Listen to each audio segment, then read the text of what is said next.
Hello, and welcome to Broad Expressions. I'm Becky Doubleday. Founded in 1999, ArtsPartners of Central Illinois was created to build awareness and strengthen the arts for the economic and cultural enrichment of our region.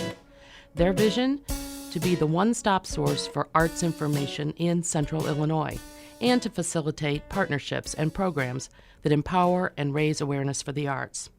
Dr. Mae Gilliland Wright is the new Executive Director at ArtsPartners. She holds a master's degree and Doctor of Philosophy in the Digital Humanities field from the University of Edinburgh, Scotland. She has a teaching background in the sciences. And humanities. In addition to her role as Executive Director at ArtsPartners, she is affiliate faculty and coordinator of public history at Bradley University. Mae has been a fixture on the Peoria art scene for many years in both a professional and volunteer capacity. In 2022, Mae received the Peoria Area Chamber of Commerce's 2022 Athena Young Professionals Award, which honors emerging leaders who excel in their chosen field, serving as a role model for young women. Mae, welcome to Broad Expressions. Becky, I'm so excited to be here. Thanks for being here today. Really great to have you here. Well, for those of us that don't know, and I don't know if there are many in Central Illinois that don't, but tell us about ArtsPartners, just in general at first, and what it's all about. Yeah, so ArtsPartners, as you noted, we are here for the cultural and economic enrichment of Central Illinois, and that really encompasses quite a few things. So, on one side of, we have our programming like Sky Art Peoria. You may have seen the billboards as you drive around the Tri-County region that features artwork from local artists.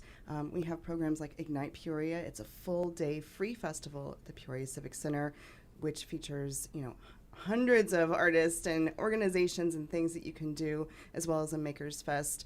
And then we have a program like Business of Art, where you can come as an artist, and it's a full day of learning how to monetize your craft and what you do. And we have another side, which is our arts advocacy. So we work with, on a local level to ensure that the arts, people who are in the arts are always at the table when decisions are being made. We work at the state and also at the national level. So is it typical for a region the size of ours here in Central Illinois to have something like ArtsPartners? It seems so big city. Well, it's important for a region of our size to have an organization like ArtsPartners.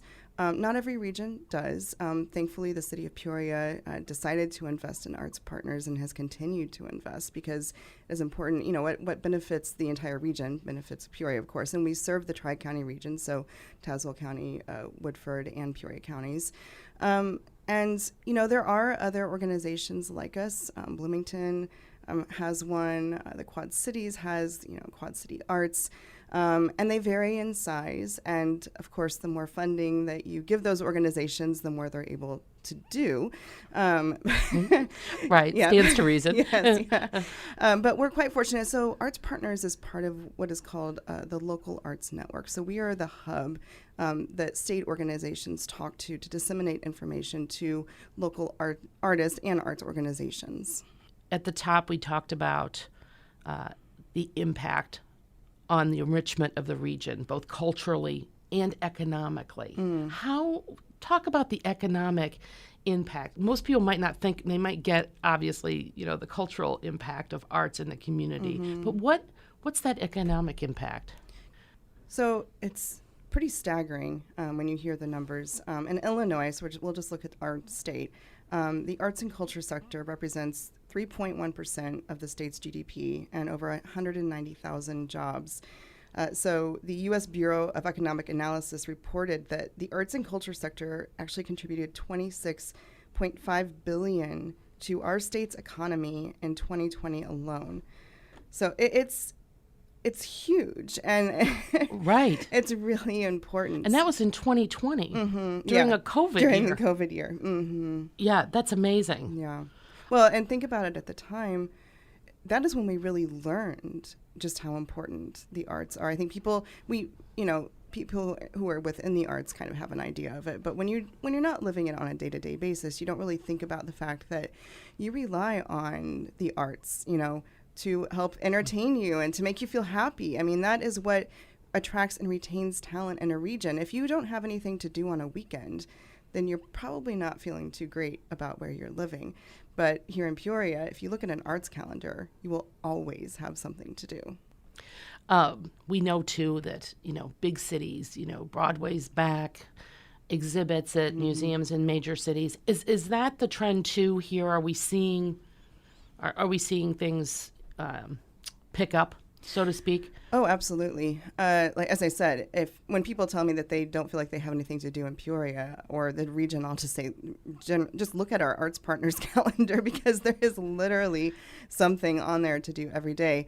And thankfully, we have, our state, the state of Illinois, is investing in arts, not just in the Chicago region, because as you said, you kind of think of it as a big city thing, but they're invested. The Illinois Arts Council Agency actually came down to Peoria a few weeks ago to talk to artists and arts organizations from the Peoria and Galesburg area to find out what our needs are so that they can respond to those needs and help us here. And so is that response typically in terms of dollars? It can be. Certainly that is the number one need when you talk to arts organizations. Usually they'll say, we need money. Right, yes. So that's not an unfamiliar theme.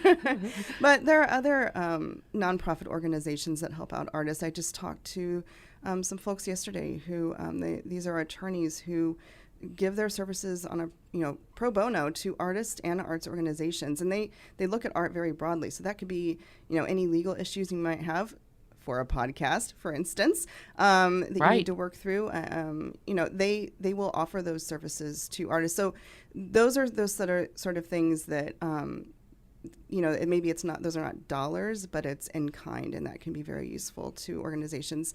And it's just even helping with things like governance and bylaws, or helping artists learn how, like I said earlier with, business of art, helping artists learn all the legal things and how to file taxes, those sort of things that take up a lot of time and maybe might be a little overwhelming. And if you're an artist and you really just want to focus on creating art, sometimes that can be difficult to learn those other skills. So it's really making sure that artists have the skills that are needed and have the support, and that the city that they live in supports them as well. What about public art? Yeah, how, and I know you've been involved in so many wonderful projects around the area. Can you tell us about a few of those that come to mind? Because I think people, again, like you say, they might be driving by them every day, but not appreciating how they all came about. Creative placemaking is so, and this goes right back to that economic driver. Creative placemaking can change how you think and feel about your region. If you go, again, we'll kind of just go back to that example of a larger city like Chicago, or maybe cities like Nashville. They have murals everywhere, and it changes the feel of it. I mean, it's beautiful. You want to see them. You get excited as you're driving down the road, and you'll take a picture of them or take a selfie in front of them. In Peoria, in front of the bean. Yeah, exactly. It's like sculptures. Ubiquitous. Yeah. Everybody has a bean photo. Mm-hmm. Yeah. Yeah, and that's a very famous sculpture, and that draws in tourists. So tourists will go to a place just to see the public art. Here in Peoria, let's see what I've been involved in. Well, when Sculpture Walk kicked off, I was involved with that. It is now, of course, with Peoria Art Guild, but think about how that changes the feel of downtown when you drive down, Absolutely. And you see those sculptures. I was involved, more recently in some augmented reality murals, and I've counted, and from what I can tell, Peoria certainly has more augmented reality murals than anywhere else in the state of Illinois. Potentially the nation, I'm not sure. It's hard to get numbers on this, but there's one augmented reality mural on the Metro Center, and it's called Find Yourself. And you can download the Find Yourself Peoria app, go to the Metro Center, hold it up to different icons that Jeremy Berkeley has, a local artist, created, and it will take you to a website of, let's say, the Peoria Rivermen or the Peoria Riverfront Museum. it's a really cool way to explore what Peoria has to offer through that art. Another mural project that is augmented reality that I worked on with Big Picture Peoria is called Portraits of Peoria. And if you've driven down Main Street and you've looked at the main library, you may have noticed that it looks quite different these days. Yes. It has on there 8 murals spotlighting Peorians who, in many cases, have changed the world. As an example, Betty Friedan. She started the second wave of feminism, was a co-founder of the National Organization for Women, wrote The Feminine Mystique, and changed lives for millions of women around the world. So as an example, you might go up to her portrait and you hold the Portraits of Peoria app, which you can download for free, and then a video will pop up of a local actress who is portraying Betty Friedan and tells you about her life story. Valeska Hinton, the mother of Peoria Civil Rights Movement, is one of the murals. We've got Dr. Romeo B. Garrett, first African-American professor at Bradley University. So you get a chance to learn about Peoria if you're from the region. And if you're not from the region, what a great way, what a fun way to learn about, what these people have done and why Peoria is so important when we talk about our nation's history. We should be proud. And I think that public art also helps you change that narrative because so often here regionally, we often just, I hear a lot of negative comments from people, but we have a lot that we should celebrate. Absolutely. Right. And it's an awareness, right, of these things that are happening. For example, I was totally unaware that art was interactive. Yeah. I mean, and you can download an app. And what would the app be called in your? So it's called, just search on your app store for Portraits of Peoria. And if it's a rainy, cold day like it is here as we're recording this podcast, or Right. hopefully we've got some more spring days ahead. But if it's not a nice day, you can actually go inside the library, and there are smaller versions of the murals, and you can hold the app up to those smaller portraits, and it still works. So rain or shine, you can check that app out. I know too that you are you're on the Bradley University faculty and the coordinator of public history for Bradley. What does that role entail? Well, I bring in speakers to talk about their work that is, in many cases, of use to humanities students, but maybe, or history students, but they may not know how to use that technology. As an example, GIS mapping. So my students in my digital humanities class are tasked with various projects. So far, they've all been related to Peoria history. And as an example, last semester, some of my students decided to research Annie Malone, who is one of our nation's first Black female millionaires and has roots here in Peoria, ties to Peoria. So they used, after learning how to use GIS mapping, they mapped out the places that she lived during her lifetime, and you could click on it and see an image or a photo and learn a little bit more. So it's bringing in speakers to really help document, our history in a way that, like this is in some ways we're doing it's an interview, right? We're documenting something, but we're not doing it in necessarily an academic fashion. That's public history. I think, was there also an Annie Malone exhibit at the Peoria Riverfront Museum? There is. Yeah, right. Yeah, Maybe still going on. Yeah. That's very interesting. And her history is in the hair care profession. Yeah. Her story is fascinating, and I encourage. So she is one of the Portraits of Peoria. So if you want to learn more about Annie Malone, go check out that portrait, and you can hear from a local actress who portrays her about her life. The portrait itself is they're all incredibly interesting, but what I love about the Annie Malone portrait, it was done by Trish Williams, who is a local artist, and she chiefly works with fiber.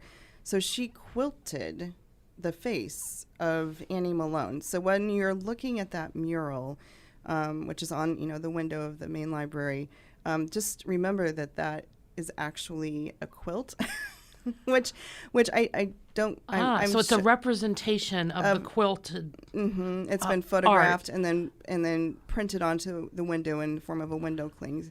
Yeah, and so that quilt, the last I knew, I could be wrong. It was at the Peoria Riverfront Museum.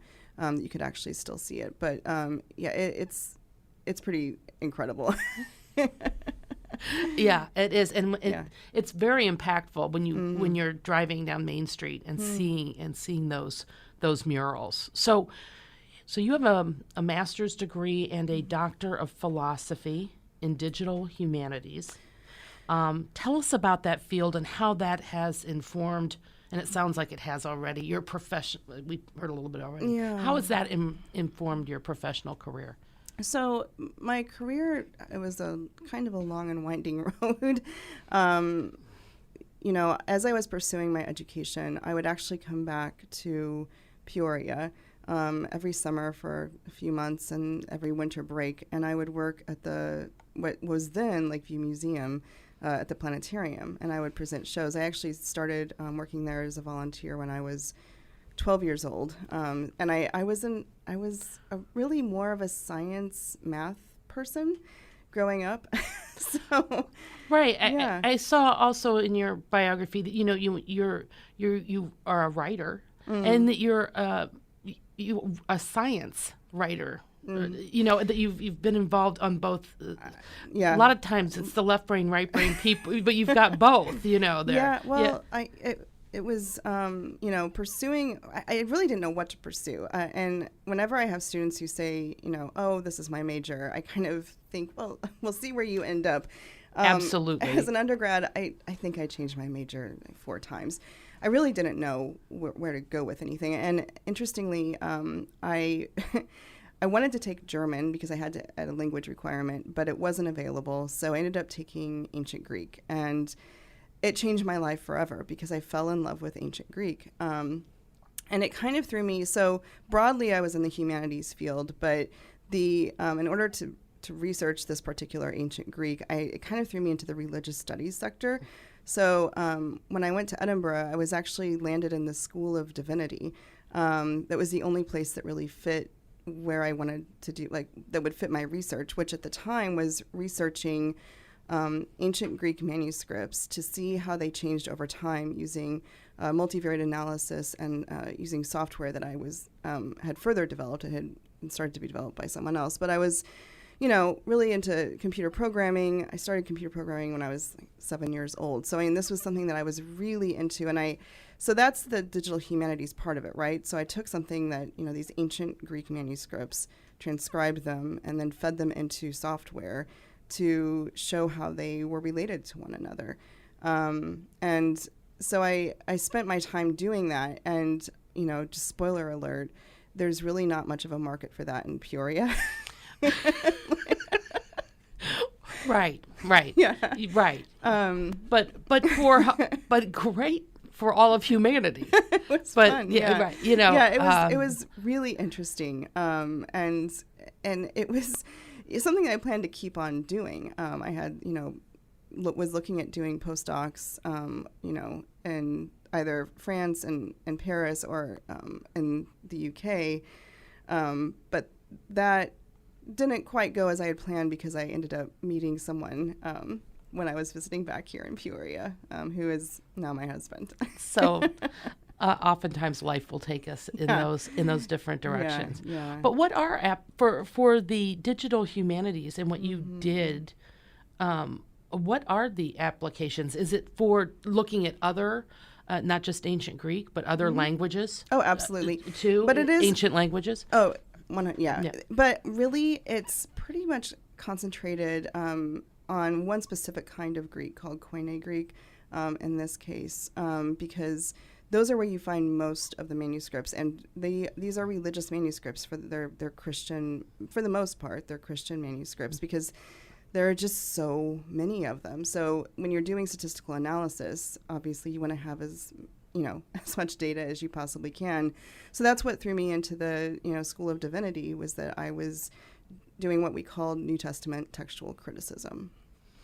Wow. That's amazing. So what that does is it shows how the text, the New Testament, and so it has impacts on everyday lives because, that's a text that has clearly impacted a lot of Western culture. Exactly. So it kind of shows, what changes were made and because there are scribal errors, things like that happen over time. Ancient typos. Ancient typos. That's a great way of putting it. Exactly. Why would anything have changed Right. moving forward? Yeah. In that? Well, and because you would have, these would be people sitting in monasteries and they don't have heating. It's cold and they're tired and they've been writing all day and their hand cramps up, and maybe they write something twice or they insert something, it just things happen. Yeah, things happen. That's right. So back to Arts Partners. But that, you've been on a journey. So so you're new in the position at Arts Partners, but I'm guessing you've worked with Arts Partners and around it for quite a few years, probably. What do you foresee? And I know it's early days, but what do you foresee happening within the organization, or things that you're thinking about where to take it? Yeah, well, and I just want to say too, as a side note, I credit Arts Partners with the fact that I'm even in the arts, and why I'm not still full-time academia, because when I moved back here, I was asked to join their board, and it quite literally changed my life and the direction of my career. It was such a welcoming organization, and the arts in general were so welcoming that I very quickly became heavily involved. I was still teaching. I was still in, kind of in the academic circuit, I was driving as far away as Davenport to teach at St. Ambrose. It was, but I was just, I don't know, I was blown away really by how nice everyone was. And they were really uplifting. There were mentors that quickly took me on within the arts. People like Mary Jo Papich, who founded the Jazz Education Network, an international jazz organization, and she lives here in Peoria, who took me on and helped me with my career. It's a very empowering place to be. And that's where I see Arts Partners going forward, to answer your question. Is making sure that artists and arts organizations feel that empowerment, that we are collaborating together and we're supporting one another. We're actually going to be entering into a lot of planning at Arts Partners here in the coming months, looking at, what are we doing? How are we serving the community in the way that, they best need it? And how can we, improve the current programming that we have? One of the things that I'm talking about with the state is to make Arts Partners a re-granting organization. So they're actually able to take dollars and re-grant those back out into the community. Because again, going back to an earlier comment, money really can make or break, someone's career. And if they're not making money, or if arts organizations aren't supported, then they won't stay here. They'll go somewhere else. They'll go to your Chicagos or your St. Louis's or your Indianapolis's. Yeah, that was a very interesting point you brought up before about, it seemed to me when you were talking about, again, allowing the artists to be able to work full time in what they love is really them setting themselves up as a small business. Are there formalized kinds of programs that are set up to be able to give artists the skill sets they need to kind of set themselves up as a business in their own right? So yeah, as I mentioned, we have Business of Art, and that connects them with resources that they may need. We also can connect them with statewide and national programs. And even here at Bradley, there are programs that we connect artists with to help them set up their business. So, Mae, I know you're from Central Illinois, and you may not have had the easiest upbringing in the world. You've been obviously overseas, and you're highly educated, and we're fortunate enough here in Central Illinois that you've chosen to come back and really bring your time and your talents to this community. What have been some of the inspirations for you in what you're doing now, and what's kind of informed it along your journey back to Central Illinois? Yeah, thank you. Yeah, I mean, growing up, I had the inspiration of strong women in my family. All of them had gone through really tough times. My family, blue collar. They had all been, coal miners. That's what brought them to Central Illinois. And my mom, for most of my childhood, was a single mom, and at times we really struggled. Lived in subsidized housing, and and looking at it, it's pretty incredible though, because I was still encouraged. Education was still a central part of my life. I think of my grandpa. He worked at Keystone here at a factory his whole life, but he also loved music. And had it not been for World War II, he had hoped to go to college to become a music teacher, but he wasn't able to do that. But he still kept playing in a big band. And he, my mom was an artist, and she taught art for some time as well. So I was fortunate to have that in my background. And what I want to do, I was lucky that I had people looking out for me in that sort of a way to encourage me to, get into the public school music program. I started playing in the Suzuki program when I was 3 years old. It was like remember those Cracker Jack boxes? Yeah, what you put the rubber bands in them? Yeah, and so you would to teach you how to hold the violin, because you're 3 years old. Mm-hmm.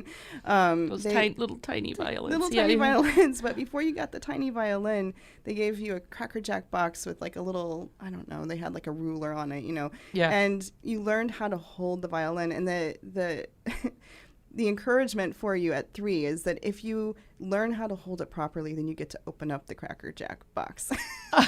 Right. I still have that Cracker Jack box violin to this day. Oh. Yeah. So, and it is because of those programs that were readily made available to me as a child that it was not something that, you had to pay for, because we wouldn't have been able to, that I started to develop as a kid those creative and critical thinking skills that are necessary for whatever profession you go into. So you may not think, oh, I want my child to become an artist. You may want them to, but regardless, if they're exposed to the arts, science evidence shows how important it is for their development, their emotional well-being, their as well as for their emotional well-being, but also for their academic development. And that's why I think it's so crucial for us to have programs, that are free, like public art. That's what's so great about it. You don't have to pay for it. Absolutely. And, then, our local museum here, Peoria Riverfront Museum, has their Every Student initiative to make sure that all of the students in the region are able to get inside of that museum and learn and see things. I mean, it changes people's perspectives. And as an adult, it also helps us out. Art helps us, continue to develop and to stay engaged with the culture. And there are just so many things about it that, if you ever go to a restaurant and there happens to be a band playing somewhere in the background, doesn't it just so much better? It's just, Yes. Doesn't it just elevate your Right. experience? And we have so few days here on this planet, let's add some color to it. Let's add some color. Yes. And thank you for adding color here in Central Illinois, Mae. Thanks so much for being here today. Thank you, Becky. This was so much fun. I'm so glad that you are doing this podcast. Well, thank you. And I am too, because I get to sit down with people like you, and it's not work. It's just a great experience. So, and thank you for listening to this episode of Broad Expressions. This show is a co-production between me, Becky Doubleday, and WCBU. It's recorded at WCBU Studios on the campus of Bradley University in Peoria. Our theme music comes from Peoria's Emily the Band, and the show is edited by Mike Sable. You can find more episodes of Broad Expressions or subscribe to the podcast at wcbu.org/broad.